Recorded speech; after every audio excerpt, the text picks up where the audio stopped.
इस लेसन में हम फंक्शंस ऑफ नमपाई डिस्कस करेंगे। यहाँ मैंने कुछ फंक्शन लिखे हैं, arange function, linspace, reshape, ravel, flatten and transpose. लेकिन इंपॉर्टेंट बात मैं आपको यहाँ बता दूं, जो अक्सर स्टूडेंट गलती कर देते हैं और उनके लिए प्रॉब्लम होता है कि इसको हम देखें, ये लेन स्पेस है और ये अरेंज है, इसकी स्पेलिंग में मिस्टेक हो जाती है। यहाँ डबल आर यूज कर लेते हैं और इसको लाइन स्पेस करके यहाँ ई लगा देते हैं, बहुत ज़्यादा टाइम ज़ाया हो जाता है। तो याद रहे कि यहाँ सिंगल आर है और यहाँ ई नहीं है।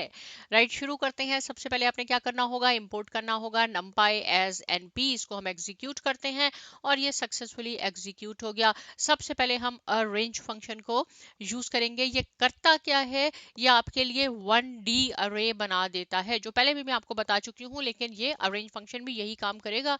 और ये क्या पैरामीटर लेता है, यहाँ मैंने लिखा है ये स्टार्ट है, एंड है, स्टेप है, इस यहाँ पे स्टॉप भी हो सकता है। क्या मीनिंग है इसका, राइट? देखें, पहले मैं ये यहाँ से डिलीट करके आपको दिखा देती हूँ कि यहाँ मैंने अरेंज फंक्शन लिखा है।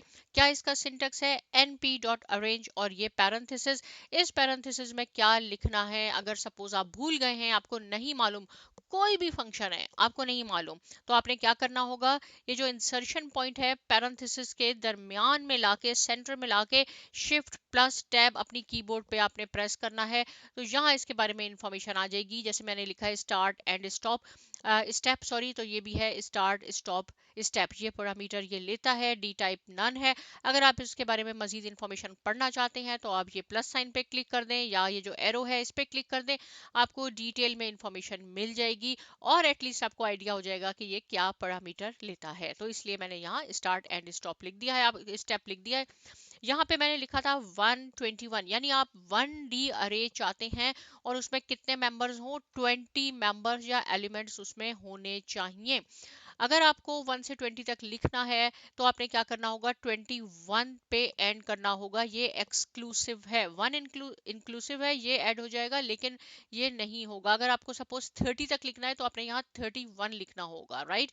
अब जब मैं इसको एग्जीक्यूट करवाती हूँ और यहाँ मैंने इसको अरे 1 का नाम दे दिया, बहुत ज़्यादा सिंपल है। इसको आप एग्जीक्यूट करवा के देखेंगे, हमारे पास 1D अरे बन गई। किसने बना दी, अरेंज फंक्शन ने बना दी। देखिए, लिखा मैंने 21 था, क्योंकि मुझे 20 चाहिए थे, इसलिए आपने एक ज्यादा लिखना है जो कि एक्सक्लूसिव होता है।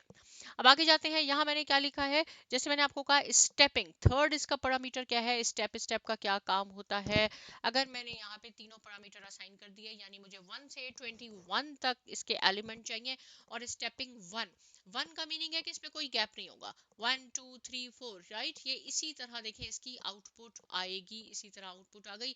अगर आप चाहते हैं कि एक छोड़ के एक आए, यानी अल्टरनेटिव आए, तो आप इसको 2 बना दें, यानी इसकी स्टेपिंग 2 है तो 1 आएगा, फिर 2 स्किप हो जाएगा, फिर 3 होगा, फिर नेक्स्ट स्किप हो जाएगा 5 एंड सो ऑन। अगर आपकी इसमें समटाइम्स 2 की चाहते हैं कि 2 आपके स्किप हो जाए, तो आप यहाँ पे 3 लिखेंगे। 1 आ गया, फिर ये 2 यहाँ स्किप हो गए, 4 आ गया, फिर ये 2 स्किप हो गए, 4 आ गया।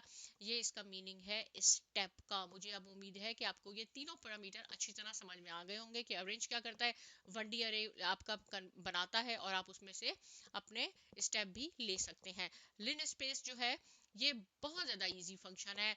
इसमें क्या है, इसका सिंटेक्स क्या है, np डॉट लिन स्पेस लिखना है।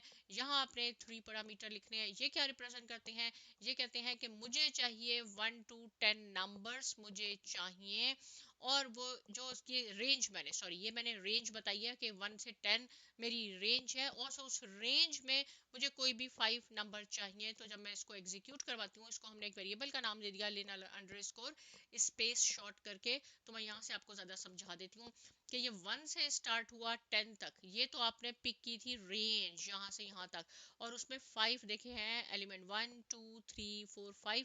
अब आप इसकी स्पेसिंग भी देख लें तो ये इक्वली डिवाइड हो गए हैं। एक और मैं आपको करके दिखा देती हूँ। जहाँ हम इसको करते हैं 20, राइट, मुझे 1 से 20 इसकी रेंज है, तो ये 1 से 20 करेगा। और कितने चाहिए, 5 चाहिए, चलिए 5 रहने देते हैं इसको। आप इसको प्रैक्टिस जरूर कीजिए नंबर चेंज करके। तो ये 1 से 20 कर देगा। देखिए इसकी स्पेसिंग भी बढ़ गई है, लेकिन ये इसमें इक्वल है, 5.75 10.5 15 एंड सो ऑन। तो ये छोटा सा काम होता है इस लिन स्पेस का, प्रोग्रामिंग में कभी कभी हम इसको यूज करते हैं। अब बात करते हैं रीशेप फंक्शन की। रीशेप फंक्शन क्या करता है, कन्वर्ट्स 1D अरे इनटू 2D। 3D में भी करता है, 2D में भी करता है, मैं आपको बारी बारी बताती हूँ, राइट। तो कन्वर्ट्स पहले क्या है, अरे 1 हमारे पास क्या है जो मैंने अभी ऊपर बनाया था, देखें ये अरे 1 है और ये 1D अरे है। 1D अरे को मैंने 2D अरे में करना है, तो आपने क्या फंक्शन यूज करना है, रीशेप। ये हमारे पास वेरिएबल का नाम है, अरे अंडरस्कोर 1 डॉट रीशेप, राइट। और यहाँ मैंने 2 और 10 लिखा है, राइट। 2 क्या होती है रोज और 10 क्या है कॉलम्स है। लेकिन बहुत ज्यादा इंपॉर्टेंट बात यहाँ मैं बता रही हूँ कि देखिए ये कितने मेंबर्स हैं आपके पास, एलिमेंट्स हैं, ये 20 तक हैं, राइट। तो आपने जब इनको मल्टीप्लाई करना है तो इसका टोटल भी 20 ही आना चाहिए, अदरवाइज ये आपको कन्वर्जन नहीं करके देगा 2D अरे में। तो 2 10 टाइम्स 20, इसको जब मैं एग्जीक्यूट करवाती हूँ तो ये 2D अरे हो गया। देखें 2 स्क्वायर ब्रैकेट यहाँ है और 2 स्क्वायर ब्रैकेट यहाँ है। अब इसका कोई भी आप कॉम्बिनेशन कर सकते हैं। इसको मैं 5 और यहाँ 4 कर देती हूँ, यानी 5 रोज और 4 कॉलम्स, और 5 4 टाइम 20, राइट। जब इसको मल्टीप्लाई करेंगे ना तो यही आना चाहिए इसका।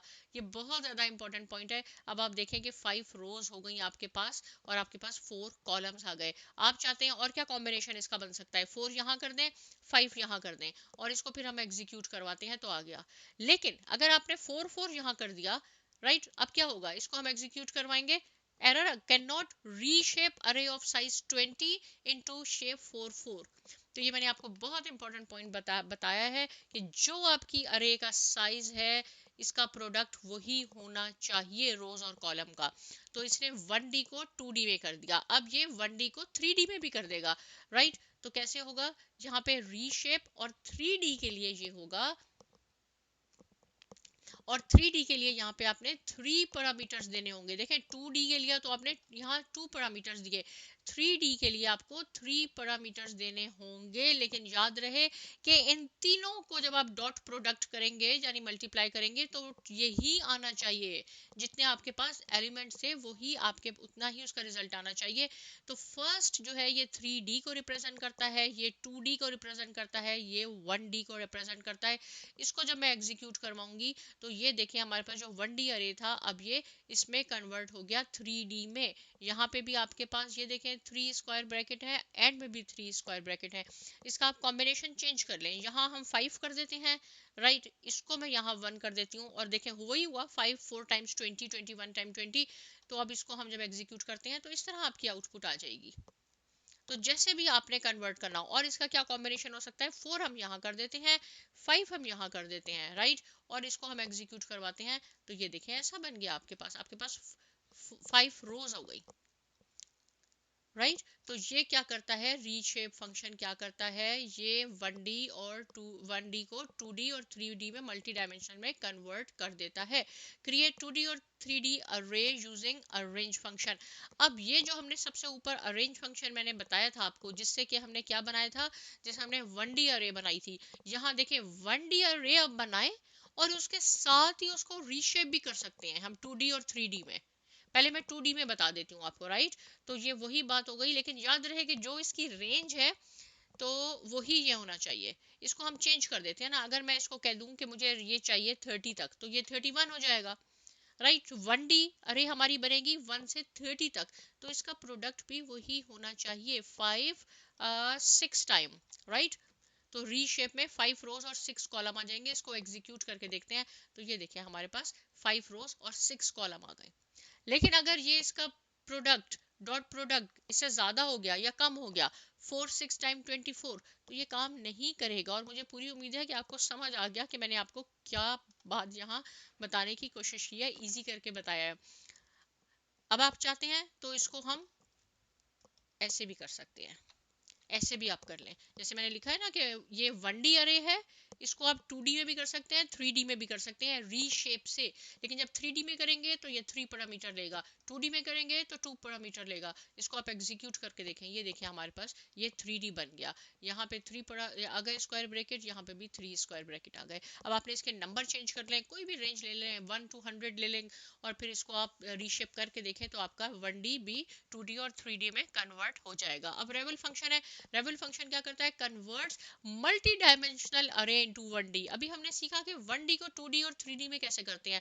अब 3D और 2D को हम 1D में कैसे करते हैं, पहले मैं आपको ये दोबारा ये दिखा देती हूँ। जो हमारे पास 2D था, ऊपर हमने बनाया था रीशेप अंडरस्कोर 2D। देखें ये और ये 2D है। अब इसको तो मैंने यहाँ कमेंट कर देते हैं, और सॉरी इसको हमने यहाँ कमेंट किया और रीशेप को डॉट रेवल किया, राइट। तो मैंने क्या लिखा है, converts multi dimensional into 1D। अब ये जो है आपका 1D में कन्वर्ट हो जाएगा, ये 1D में कन्वर्ट हो गया। कितना इजी हो गया काम, राइट। रेवल से क्या होता है, 1D में कन्वर्ट हो जाता है। और ये जो हमने अभी रीशेप देखा, इससे 1D 2D और 3D में मल्टी डायमेंशनल में कन्वर्ट हो जाता है। अब यहाँ क्या मैंने लिखा है, इसको हमने 3D को एग्जीक्यूट करके, ये देखें ये ऐसा हो गया। और ये रेवल फंक्शन है, इसको जब हमने किया तो ये 1D में कन्वर्ट हो गया। यहाँ पे ये 3D था और ये 1D में कन्वर्ट हो गया। ये फ्लैटन फंक्शन भी यही काम करता है, और ये मैं आपको दोबारा एक दफा दिखा देती हूँ। देखिए इसको एग्जीक्यूट कर लें, इसको हमने रन किया तो ये हमारे पास आ गया। ये क्या है हमारे पास, ये 3D है, राइट। 3 है ना, 3D है। इसको हम कर लेते हैं, यहाँ मैंने इसको किया है 1D में। तो फ्लैटन फंक्शन, वही अपने वेरिएबल का नाम लिखें, डॉट फ्लैटन, इसको एग्जीक्यूट करवाएं, ये 1D में हो गया। फ्लैटन ने भी मल्टी डायमेंशनल को 1D में कर दिया, और रेवल ने भी मल्टी डायमेंशनल को 1D में कर दिया, और रीशेप ने 1D को मल्टी डायमेंशनल में कन्वर्ट कर दिया। अब ट्रांसपोज की बात कर लेते हैं कि ट्रांसपोज क्या होता है।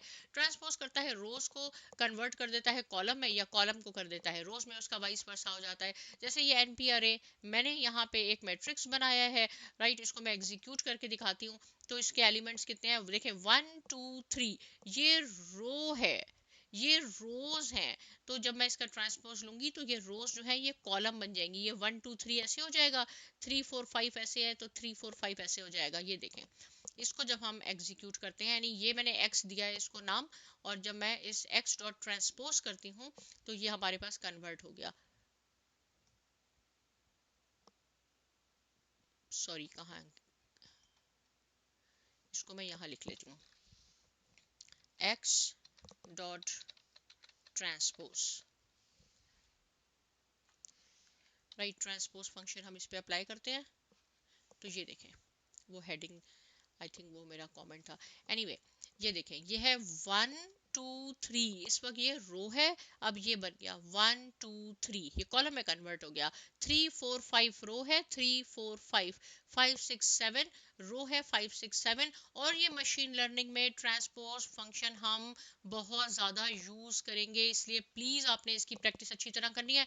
इसका कॉन्सेप्ट आप बिल्कुल ज़्यादा क्लियर कर लें कि रोज को कर देता है कन्वर्ट कॉलम में, या वाइस वर्सा, आप उसको ऐसे भी देख सकते हैं, राइट। जैसे ये कॉलम है ना 1 2 3, तो ये 1 2 3 आपका रो बन गई। तो आप इसको ऐसे भी कह सकते हैं कि रोज को कॉलम में या कॉलम को रोज में कन्वर्ट कर देता है, एक ही बात है। Transpose function one of the most important function, machine learning में बहुत ज़्यादा यूज होगा, इसकी प्रैक्टिस कीजिए। अब क्या करना है, साइमा एकेडमी को सब्सक्राइब करना है, लाइक करना है, शेयर करना है। मिलते हैं नेक्स्ट लेसन में, और बहुत शुक्रिया।